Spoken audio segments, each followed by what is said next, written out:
Үш орыстың дауы деген бұл тақырып таңғажайып тақырып. Жұрттың бәрі бұл не қылған орыс, не қылған дау демесін. Бірі мынау өзін орыс деп атап алған Ресей орысы. Екіншісі өзін нағыз орыспын деп атап алған Беларусьтың орысы. Үшіншісі нағыз орыс емес, нағыз орыс Украин дейтін Украинның орыстары. Бұлардың үшеуі де шығыс славяндары. Осы славян халықтарының ортасындағы үлкен дау-дамай туралы әңгіме айтайық деп отырмыз. Енді мынау үш орыстың ортасындағы дауды айта кетейік. Негізінде мынау Белоруссия өзін нағыз орыспын дейді. Мына күні кеше менен Тайванның медиа сұхбат алғанда Лукашенконың тағы бір сұмдық сөзін сұрады. Бірден жауап бердік. Біз Совет одағын, жаңа Совет одағын қалпына келтіреміз. Белоруссия менен Ресей бірігеді, одақ болады. Ол одаққа Қазақстанның қосылмасқа шарасы жоқ. Қазақстан қосылуға мәжбүрлі болады. Қаңтар қырғыны басқаларға да сабақ болады. Орта Азияда ғана қалған стандарда қосылады. Олардың экономикасы шатқаяқтап тұр. Қосылмастан басқа шарадары жоқ. Сосын оларда қосылады, себеп қаңтар қырғыны сабақ. Арменияда қаржылық себепке байланысты қосылады. Әзербайжан енді біз біраз қателік өткізіп қойдық. Әзербайжанға мына Түркияның кіруіне себеп қылып қойдық. Әзербайжан енді оған қосылу құқы болмайды дейді. Ол қосылмайды ғой. Қосылу құқы болмайды. Ақ көк өстіп жаңа Совет одағын құрамыз дейді. Ол туралы біз осы Беларусьтың диктаторының бүкіл көздегені ол қандай да бір Совет одағын құру емес, ол өзінің осы тағын сақтап қалу мәселесін көздеп отырғандығын айттық.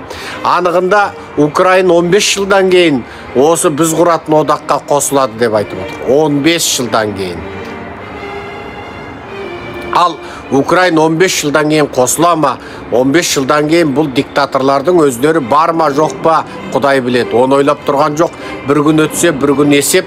Осы бүгін тірі қалғаным есептеп отырған бұл диктаторлар өздерін енді мәңгі бақи сұраққа жауап бермейтіндей өстіп сол қан ішіп, өстіп жаңағы шайқап өмір сүреміз деп ойлаған сияқты.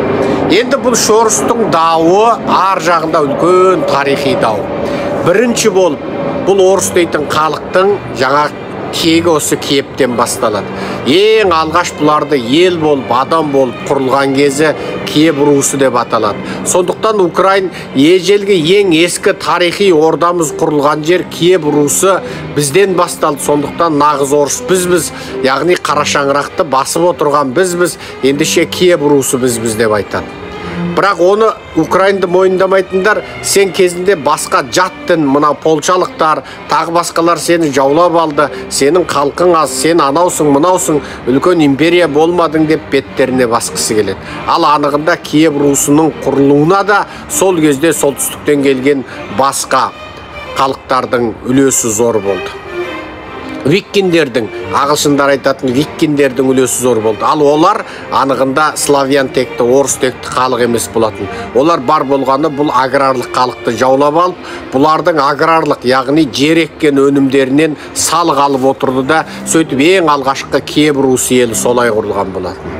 Ал енді кейін үлкен мемлекет болып құрылған Ресейдің орыстарын бұлар мойындағысы келмейді. Себебі Ресейдің жаңағы кәдімгі мынау Кремльде, Мәскеуде құрылған бұл орыстың құрылуына тіке Шыңғысханның ұрқы себепші. Себебі Шыңғысханның ұрқы бұларды жаулап алды. Бұлар сол Шыңғысханның боданы болды, отары болды. Бәленбай ғасыр соған салық тапсырды. Алтын Ордаға орыстардың княздарының еңбектеп келіп, алтындарын, күмістерін салыққа тапсырғаны, жылына бәленбай түмен орыстың ең сұлу қыздарын, былғанбаған, әлі бет ашылмаған қыздарын оларға құлдыққа, күңдікке беріп отырғанын орыстың тарихшыларының өзі тарихта сызып суретте қалтырды, тарихта жазды. Арабтың, Иранның және Еуропаның басқа тарихшылары Алтын Ордаға орыстардың қандай салық тапсырғандығын жазып отырды. Ал бұл Алтын Ордаға бодан болған бұл кез орыстардың тарихындағы бір өте ашынышты, мойындағылары келмейтін, өздерінің орыстық шовинизмдеріне басты себеп болған тарих. Себебі бұларда содан қалған бір удар бар. Бұларда солардан қалған бір травма бар.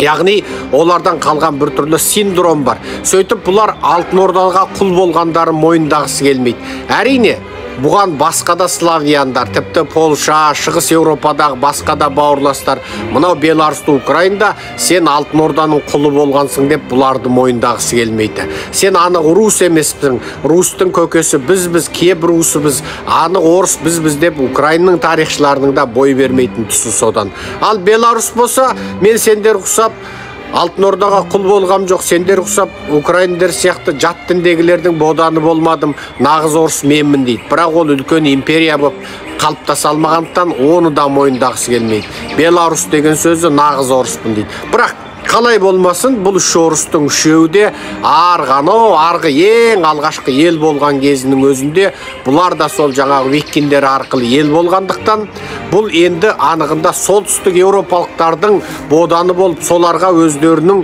жаңағы ең жабайы ауыл шаруашылық өнімдерін салық ретінде тапсырып содан сол салық жинау үшін құрылған әкімшілік басқару жүйесі кейін күшейіп ел болған осындай тарихтар болғандықтан бұлардың ортасындағы дау ешқашан аяқтамайды. Бейне Қытайдың жалғыз бір ғана өкіметі бар, ол Қытай Халық Республикасы деп коммунистердің өз өріп бой бермегені сияқты Біріккен Ұлттар ұйымынан Қытай Республикасын қуып шығып, қазіргі Тайвандағы Қытай қуып шығып, Қытайдың бірден бір республикасы бізбін дегені сияқты. Ал Тайвандағы Қытай Республикасы ол Қытайды феодализмнен және жат ұлт чүрчүттердің, манчурлердің шапқыншылығынан құтқарған біз 1911 жылы мемлекет құрғанбыз. Ал Қытай Республикасы сен бізді аударып 1949 жылы 38 жылдан кейін барып ел құрдың деп оларды мойындамайтыны тура осы сияқты құбылыс. Бірақ Тайван өз алдына бөлек әскері бар, Америкадан әр жол ең соңғы қаруларды сатып алады, өзінің ақшасы бар, керек десең тіліне дейін ұқсамайды, жазуына дейін ұқсамайды.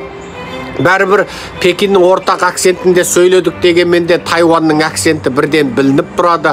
Олар бұл тілді жаңағы ортақтықты сақтау үшін мәжбүрлі түрде ресми баспасөздің тілінде алғанменен олардың өзі кантониз, хакка, фуджан сияқты диалекттерде сөйлейді. Ал мемлекет тілі деп аталатын тілдерінің өзі Пекин айтатын мандарин тіліне ұқсамайды. Пекиннің қолданатын мандарин тілін путунхуа деп атаса, ал тайвандықтар өздерінің тілін гойи, яғни мемлекет тілі деп атайды. Екеуінің ортасында атауларында, терминдерінде ең қарапайым ұқсамастықтар болады. Мысалы, пекиндіктер Путинді пуджин деп атаса, ал тайвандықтар оны пудинг деп атайды.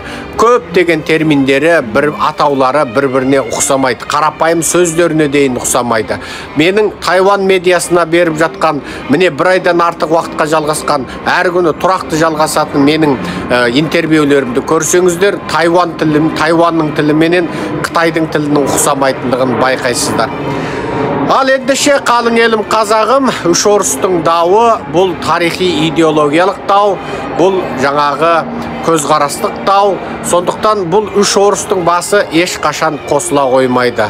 Нәсілшілдікпен ауыратын орыс шовинизмінен орыс расизмі, рашизмі жер бетінен жойылмай, бұл халықтардың ешқайсысы бақытты болмайды. Әр халық өзін өзі біліп, өзін өзі басқарып, демократиялы тыныш соғыссыз жасаса, одан өткен бақыт бар ма?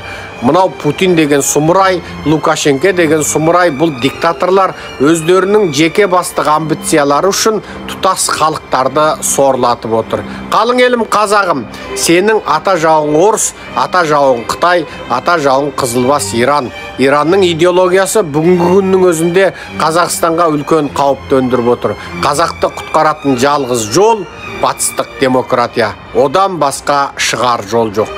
Иә, Черчилль айтқан сөзді қайталаймыз. Демократия ең керемет, ең жақсы жол емес, бірақ бізде одан басқа таңдау жоқ. Жақсы, аман, сау болыңыздар. Құрметпен Серікжан Біләшұлы. Қалған лекцияларымызды сәлден кейін тағы да жалғаймыз. Аман, сау бола тұрыңыздар.